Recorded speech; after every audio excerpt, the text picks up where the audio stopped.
नमस्कार, आदाब। आप देख रहे हैं द जस्टिस हिंदी। आंध्र प्रदेश से इस वक्त की एक बेहद दर्दनाक और दिल दहला देने वाली खबर सामने आ रही है, जहां एक भीषण सड़क हादसे ने कई परिवारों को गहरे सदमे में डाल दिया। ताजा जानकारी के मुताबिक इस हादसे में अब तक 13 लोगों की जान चली गई, जबकि कई अन्य लोग गंभीर रूप से घायल बताए जा रहे हैं। हादसे की भयावहता का अंदाजा इसी बात से लगाया जा सकता है कि कई यात्री बस के अंदर ही फंस गए और आग की चपेट में आकर जिंदा जल गए। यह भयानक हादसा आंध्र प्रदेश के मार्गपुरम इलाके के रायबरम के पास गुरुवार सुबह हुआ। जानकारी के अनुसार एक निजी ट्रेवल बस की सामने से आ रही एक लिपर लॉरी से जोरदार टक्कर हो गई। टक्कर इतनी जबरदस्त थी कि बस पूरी तरह क्षतिग्रस्त हो गई और कुछ ही पलों में उसमें आग लग गई। देखते ही देखते आग ने विकराल रूप ले लिया और पूरी बस आग की लपटों में घिर गई। बताया जा रहा है कि यह बस जगतियाला से कालीगिरी की ओर जा रही थी और उसमें काफी संख्या में यात्री सवार थे।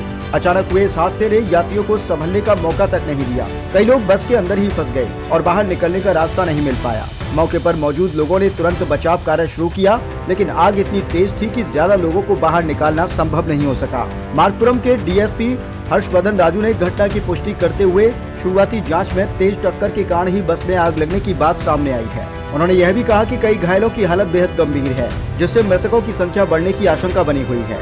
घटना की सूचना मिलते ही पुलिस और प्रशासन की टीमें तुरंत मौके पर पहुंची और राहत और बचाव कार्य शुरू किया गया। घायलों को पास के अस्पतालों में भर्ती करा दिया गया है, जहां उनका इलाज जारी है। वहीं कई शव इतनी बुरी तरह जल चुके हैं कि उनकी पहचान करना भी मुश्किल हो रहा है, जिसके चलते पुलिस परिजनों से संपर्क कर पहचान कराने की कोशिश कर रही है। इस दर्दनाक हादसे के बाद पूरे इलाके में अफरा तफरी और मातम का माहौल है। स्थानीय लोगों का कहना है कि सड़क पर भारी वाहनों की तेज रफ्तार और लापरवाही अक्सर ऐसे हादसों की वजह बनती है और यह घटना एक बार फिर सड़क सुरक्षा पर बड़े सवाल खड़े कर रही है।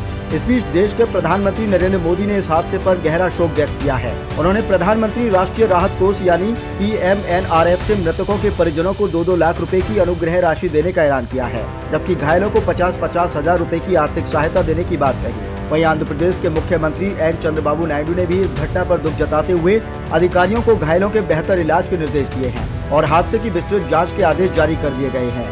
इसके अलावा तेलंगाना के मुख्यमंत्री रेवंत रेड्डी ने भी इस हादसे पर गहरी संवेदना व्यक्त की है। उन्होंने ट्वीट करते हुए कहा कि मार्गपुरम में हुए इस बस हादसे से उन्हें गहरा सदमा लगा है। कई लोगों की मौत की खबर बेहद दुखद है।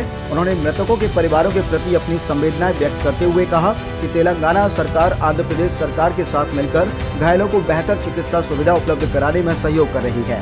रेवंत रेड्डी ने आगे बताया कि उन्होंने चीफ सेक्रेटरी रामकृष्ण राव को निर्देश दिए हैं कि इस हादसे में मृतकों और घायलों की पूरी जानकारी जुटाई जाए और आंध्र प्रदेश के अधिकारियों के साथ समन्वय बनाकर युद्ध स्तर पर राहत और बचाव कार्य किया जाए। फिलहाल पुलिस पूरे मामले की जांच में जुटी है और यह पता लगाने की कोशिश की जा रही है कि हादसे की असली वजह क्या थी।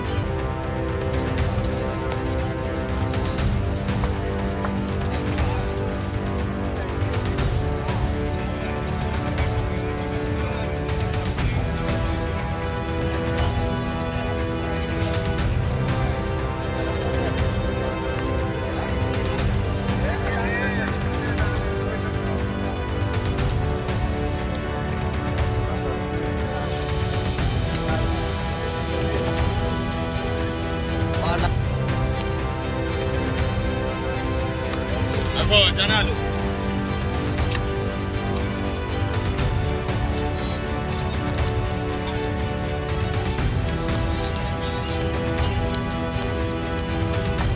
Okay,